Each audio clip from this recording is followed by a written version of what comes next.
Hello বন্ধুরা, আজকের রেসিপিটি হচ্ছে কচুরলতি দিয়ে শুটকি মাছ।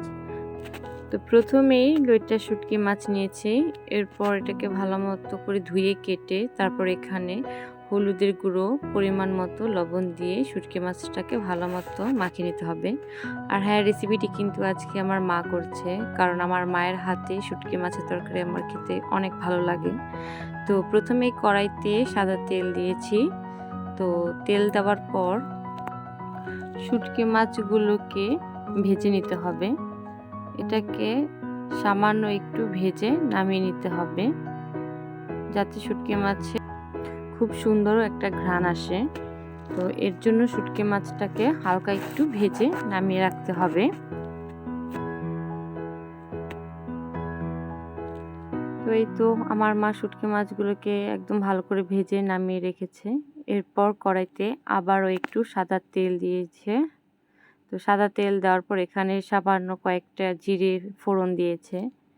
তো জিরে দেওয়ার পর এটাকে একটু হালকা করে ভেজে নিয়েছে। এরপর এখানে দিয়েছে রসুন কুচি, তারপর পেঁয়াজ কুচি দিয়ে দিচ্ছে আমার মা এখানে। তো পেঁয়াজটাকে একদম বাদামি রং করে ভাজতে হবে, প্রায় 5 থেকে 6 মিনিট এটাকে ভেজে নিতে হবে। এই তো এটা একটু বাদামি রং হয়েছে। এরপর এখানে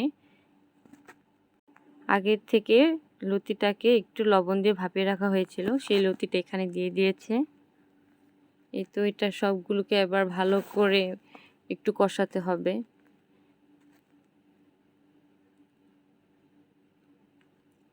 এই তো পরিমাণ মতো লবণ দিয়েছে, তারপর সামান্য জল দিয়ে এটাকে একটু ভালো করে কষিয়ে এর মধ্যে আগে থেকে ভেজে রাখা লইট্টা শুটকি মাছগুলো দিয়েছে।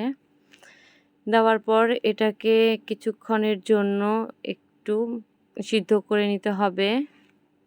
তো এখানে এই যে হলুদ দিয়েছে পরিমাণ মতো, তারপর এটাকে ঢাকা দিয়ে রেখে দিতে হবে 5 থেকে 6 মিনিট। এই তো জলটা একটু শুকিয়ে আসলে এখানে জিরে গুঁড়ো দিয়ে দিতে হবে। তো জিরে গুঁড়ো দেওয়ার পরে যে দেখো ঝোলটা অনেকটাই কমে এসেছে। এরপর এখানে সামান্য পরিমাণ চিনি দিয়েছে। দেখেই লোভ লেগে যাচ্ছে, অনেক সুন্দর হয়েছে দেখো বন্ধুরা। তো তোমরাও এটা ট্রাই করবে। আর রেসিপিটি যদি ভালো লাগে তাহলে অবশ্যই কমেন্ট করে জানাবে। এই তো আমাদের রেসিপিটি একদম রেডি।